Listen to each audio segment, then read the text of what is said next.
ఈరోజు లక్ష గొంతుల పొలికేక మేరకు యావత్ ప్రభుత్వం ఇచ్చినటువంటి యావత్ ప్రజలకు ఇచ్చినటువంటి ఆశయాలకు అనుగుణంగా ప్రతిభా జూనియర్ కళాశాల తరఫున మా విద్యార్థి లోకం అంతా కూడా ఇష్టపడుతూ బుల్లెట్ సాధన సాధించాలని చెప్పి సూర్యాపేటకు చేస్తున్నటువంటి బుల్లెట్ ట్రైన్ సాధన కోసం మా ప్రభుత్వం ప్రకటించాల్సినటువంటి సాధన కోసం బుల్లెట్ ట్రైన్ వచ్చేంత వరకు మేము నిర్విఘ్నంగా పోరాడతామని తెలియజేస్తూ ముగిస్తున్నాం. Thank you.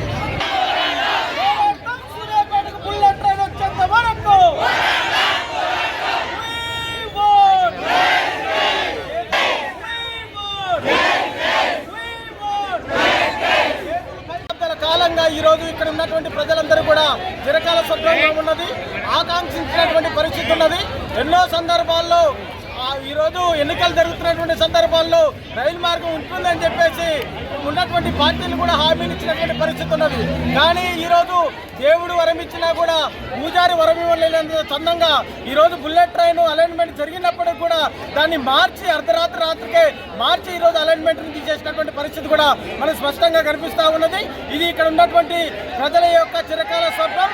ఖచ్చితంగా బుల్లెట్ ట్రైన్ సూర్యాపేట మీదుగా రావాలని చెప్పేసి ఇక్కడ ఉన్నటువంటి విద్యార్థులు, విద్యా సంస్థల యాజమాన్యాలు, యువకులు, వ్యాపారవేత్తలు, ప్రజలందరూ కూడా పెద్ద ఎత్తున ఉద్యమించడం జరుగుతూ ఉన్నది. ఈరోజు లక్ష గొంతుకలై ఈరోజు నిలదీస్తూ ఉన్నాం.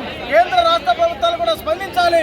సూర్యాపేటకు బుల్లెట్ ట్రైన్ వచ్చేంత వరకు కూడా మా పోరాటం ఆగదని చెప్పేసి అఖిల పక్షాలు, అదేవిధంగా కవులు, కళాకారులు, విద్యార్థులు, పెద్ద ఎత్తున వ్యాపారవేత్తలు కూడా పెద్ద ఎత్తున రానున్న కాలంలో ఉద్యమాలు చేపట్టడానికి సిద్ధంగా ఉన్నామని చెప్పేసి ఈ సందర్భంగా తెలియజేస్తా ఉన్నాం.